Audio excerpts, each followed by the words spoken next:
I was looking through my shelves and I'm trying to get rid of stuff, and I found a lot of this what's called backless carpet, and it's really nice to use because it's extremely flexible. So I'm going to put it in here to tidy this footwell up, this bulkhead I mean.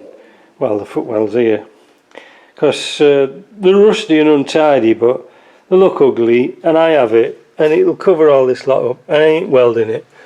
Put a piece on there, it looks kind of nice, matches the seats, well, sort of.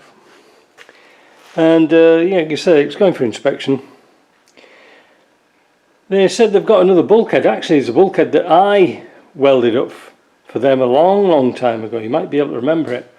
I did it on my jig, and it was for a 4-cylinder. This is for a 6-cylinder.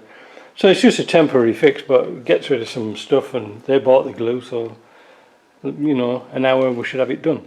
Well, there's the bit of carpeting in. It doesn't look too bad. It's not too bad at all, really. It's better than looking at rust and patches, isn't it?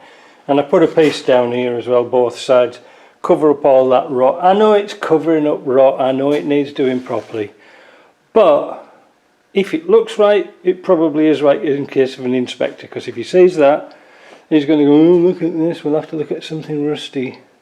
So, and they can't lift the carpets out for inspection or anything like that. As I mentioned before, perhaps in the last section, they have another bulkhead for this, but I don't really want to fit it. It's a big job, you know. Well, it's not a big job, but wings off, bonnet off, doors off, dash out, wiring out. No, wait a minute, it is a big job. Anyway, so I think as far as it goes, I'm done on this. I've put another bolt down there that was missing. Yeah, it looks tidy enough, doesn't it? I think it'll last a few years. Yeah. Like I say, I've got the wipers on, but I think whoever's put these wipers on, I don't think they've put the routing of the cable right. They don't seem to stop in the right place, but it's a job for another day. It'll pass. They work sort of. I'm not really happy with them. You see the miss a spot here, but it needs new blades, and I bet they're bloody original blades from 1967. Anyway, not my problem. See ya.